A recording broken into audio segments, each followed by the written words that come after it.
एक तनख्वाह से कितनी बार टैक्स दूं और क्यों?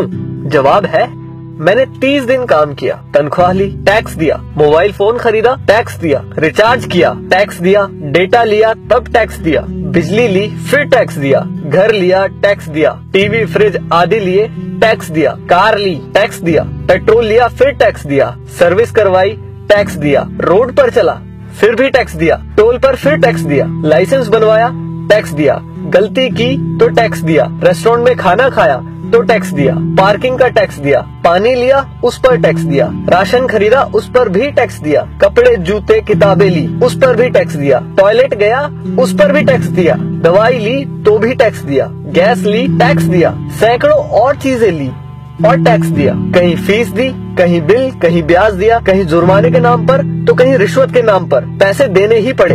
ये सब ड्रामे के बाद गलती से सेविंग में बचा लिया तो फिर टैक्स दिया। सारी उम्र काम करने के बाद कोई सोशल सिक्योरिटी नहीं, कोई पेंशन नहीं, 5 साल के MP MLA रहते तो बात और थी, कोई मेडिकल सुविधा भी नहीं, बच्चों के लिए अच्छे स्कूल नहीं, पब्लिक ट्रांसपोर्ट नहीं, सड़कें खराब, स्ट्रीट लाइट खराब, हवा खराब, पानी खराब, फल सब्जी जहरीली, हॉस्पिटल महंगे, हर साल महंगाई की मार, आकस्मिक खर्चे व आपदाएं, उसके बाद हर जगह लाइनें। सारा पैसा गया कहाँ? करप्शन में, इलेक्शन में, अमीरों की सब्सिडी में, माल्या जैसों को भगाने में, अमीरों के फर्जी दिवालिया होने में, स्विस बैंकों में, नेताओं के बंगले और कारों में और हमें झंडू बाम बनाने में। अब किसको बोलूं कौन चोर है? आखिर कब तक हमारे देशवासी यूं ही घिसटते जिंदगी जीते रहेंगे? मैं जितना देश और इस पर चिपके परिजीवियों के बारे में सोचता हूँ, परेशान हो जाता हूँ। समय आ गया है कि किसी की भी भक्ति से बढ़कर देश और देशवासियों के बारे में सोचें।